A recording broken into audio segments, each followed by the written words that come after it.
Lettre de l'École internationale 5.14 La prière, selon Cassien, par Kim Nataraja. C'est dans les écrits de Jean Cassien sur la prière, au chapitre 9 et 10 des Conférences, que John Main trouva une confirmation de sa façon de méditer. Cassien montre l'importance que les ermites du désert accordent à la répétition d'une phrase particulière pour aider à prier sans cesse. Tout moine qui aspire à une conscience permanente de Dieu devrait prendre l'habitude de méditer sans cesse avec cette formule dans son cœur, après avoir chassé toute forme de pensée, car il serait incapable de s'y tenir par aucun autre moyen qu'en s'étant libéré de tout souci et préoccupation matérielle. La formule que recommande Cassien est tirée du psaume 69, une phrase connue de tous les moines, car elle figure dans la récitation quotidienne des psaumes. « Dieu, viens à mon aide. Seigneur, viens vite à mon secours. » On considère surtout qu'elle est une aide contre les distractions pendant la prière. Mais Cassien va encore plus loin. Vous devez, dis-je, méditer constamment avec ce verset dans le cœur. Vous ne devez pas cesser de le répéter quand vous faites un travail quelconque, effectuez un service ou êtes en voyage. Méditez avec, en dormant, en mangeant, et en répondant aux moindres besoins de la nature. Cassien considère cette répétition d'une phrase de prière comme une étape préparatoire importante, une manière d'entraîner l'esprit à parvenir sans effort à une attention constante. Il suit la recommandation d'Évagre. Lorsque l'attention recherche la prière, elle la trouve. C'est un moyen d'atteindre une persévérance constante et ininterrompue dans la prière.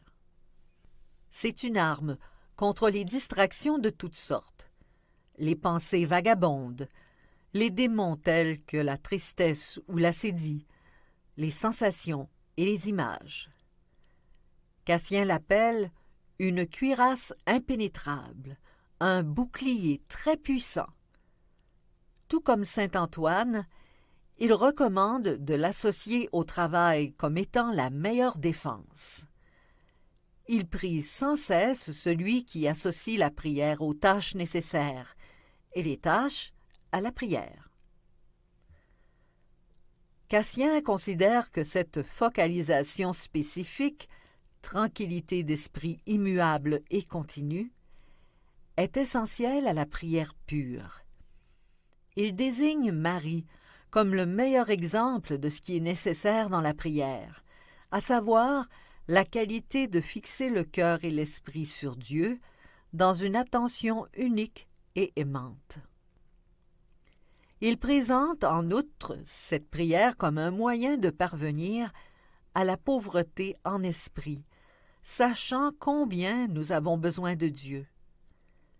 Que l'esprit s'accroche sans cesse à cette formule, jusqu'à ce qu'il renonce à toute l'abondance des pensées et les rejette.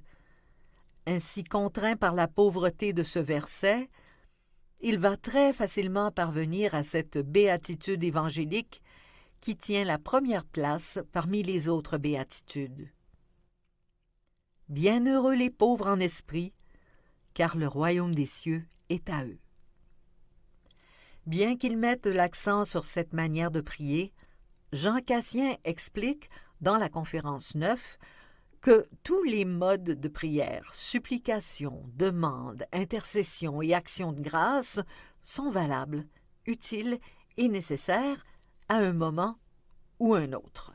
Mais pour lui, la plus haute forme de prière est la prière ardente, sans parole, lorsque l'esprit déverse sans parole en Dieu des prières de la plus pure vigueur. Pour étayer cela, il cite saint Antoine. Le moine qui sait qu'il est en train de prier ne prie pas, mais le moine qui ne sait pas qu'il prie, est en train de prier. Cette prière intérieure est pour lui l'essence de la prière. C'est ce qu'il décrit dans son commentaire de l'enseignement de Matthieu, chapitre 6, verset 6.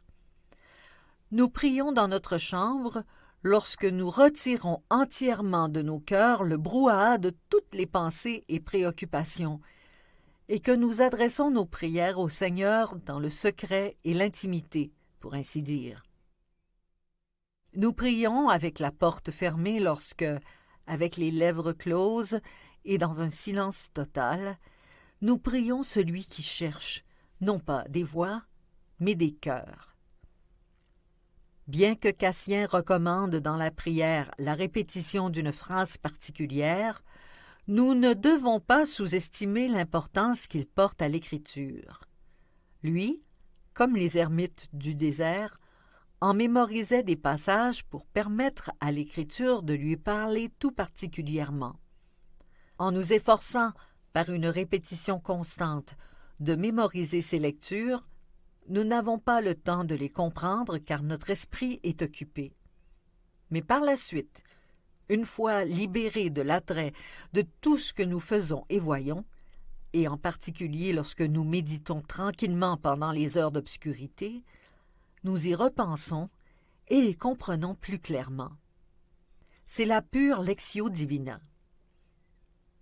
À propos de la formule du mantra, John Main, dans Un mot dans le silence, dit la chose suivante dont Cassien conviendrait sans réserve. L'exigence absolue du mantra ne fait pas de doute. C'est en essence notre acceptation de l'absolu de l'amour de Dieu inondant notre cœur par l'Esprit de Jésus ressuscité. Notre mort, renoncée à soi, à l'ego, consiste en la simplicité constante du mantra et au renoncement absolu des pensées et du langage pendant notre méditation. Il est donc assez clair que John Main, Cassien et les pères et mères du désert ont tous en commun les points essentiels de la prière contemplative: l'attention et le détachement, le silence et la solitude, la prière incessante, la persévérance dans la prière, autant que le permet la fragilité humaine, une prière sans image, tout cela conduisant à la pureté du cœur et à la pauvreté en esprit.